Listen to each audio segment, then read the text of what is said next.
Mais au moment de la visite de Zhou Daguan, la menace principale venait du royaume thaï de Siam, qui se développait en empiétant sur le Cambodge.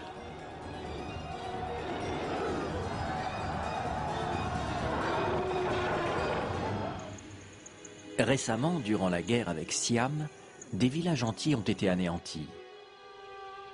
Aux yeux du diplomate, l'armée khmer était mal préparée à la guerre. Les soldats sont pieds nus et sans habits. Ils portent une lance dans la main droite et un bouclier dans la gauche. Ils n'ont ni arc, ni arme de jet, ni casque, ni armure.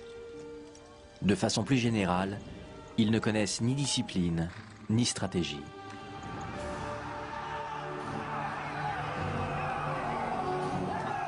Zhou Daguan avait sans doute vu juste. Des inscriptions nous apprennent qu'en 1431, les Thaïs finirent par mettre à sac Angkor.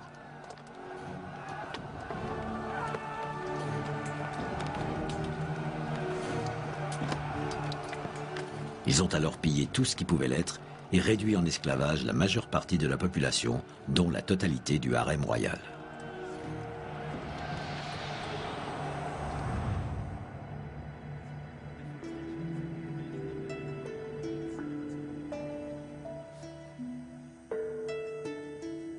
Dans les siècles qui suivirent, la cité d'Angkor fut progressivement reprise par la jungle. En 1860, Henri Mouhot écrivait « Comment ne pas se demander ce qui a pu arriver à ce peuple assez puissant, civilisé et raffiné pour avoir donné naissance à ces œuvres gigantesques ?» L'explication traditionnelle est que les dirigeants n'ont pas su maintenir leur pouvoir et que la pression des Thaïs les a tout simplement fait fuir. C'est sans doute en partie vrai, mais les archéologues pensent aujourd'hui que d'autres facteurs ont pu précipiter la chute mystérieuse d'Angkor.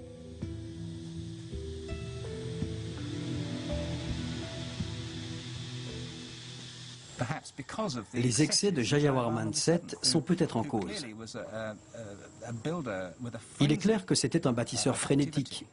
Et on dit, et c'est sans doute vrai, qu'il a pu épuiser les ressources de son pays jusqu'à provoquer son déclin. Jayawarman VII fut aussi le premier roi bouddhiste après plusieurs siècles de culte hindouiste. L'avènement de cette religion plus charitable a pu inciter les Khmers à remettre en question les excès de leurs dirigeants.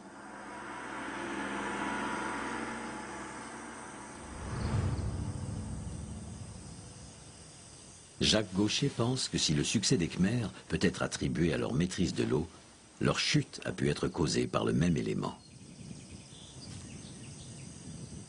L'équilibre instauré était si subtil que si le système d'irrigation et de stockage n'était pas parfaitement entretenu, tout l'édifice pouvait se désagréger. Le système à ce moment-là devient fragile et on voit très bien qu'à un moment donné, on ne s'occupe plus de curer ces canaux. Ils se comblent petit à petit jusqu'au jour d'aujourd'hui où ils sont complètement recouverts par une sédimentation. Les rois qui succédèrent à Jayawarman VII étaient moins passionnés de grands travaux de construction. Il n'est pas impossible qu'ils aient négligé l'entretien du complexe réseau d'alimentation en eau. Mais la déforestation a aussi probablement joué un rôle dans la tragédie d'Angkor.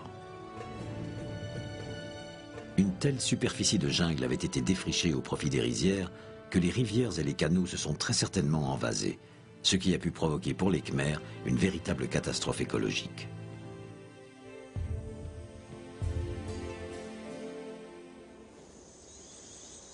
Il est très probable que ce soit une combinaison de ces facteurs qui a poussé les Khmers à quitter leur grande capitale.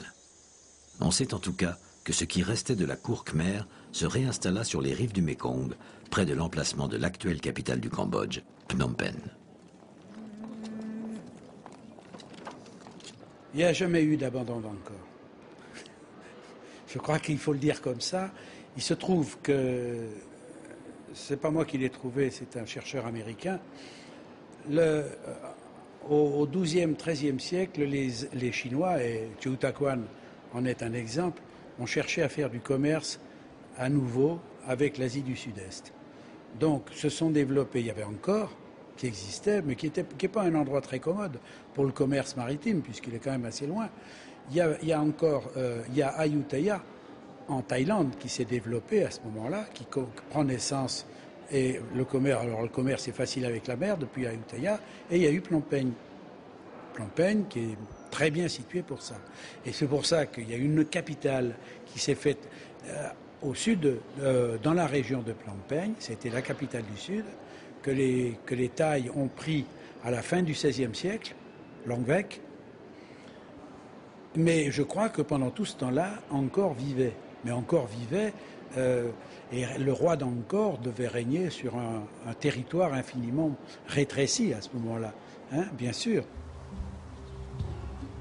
Désormais conquis au bouddhisme, renonçant aux biens matériels, les Khmers ne devaient plus jamais retrouver le faste qu'ils avaient connu à Angkor.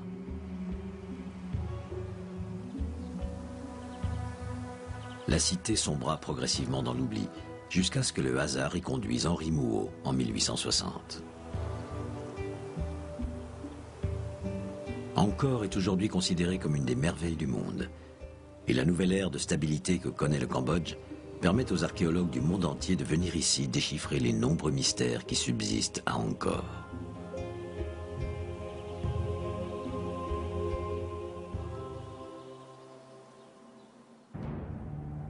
Grâce à leur travail, la fabuleuse capitale, qui domina durant plus de 5 siècles un empire d'une richesse insoupçonnée, émerge peu à peu de la jungle pour reprendre la place qui lui est due aux côtés des plus étonnantes cités que le monde ait connues.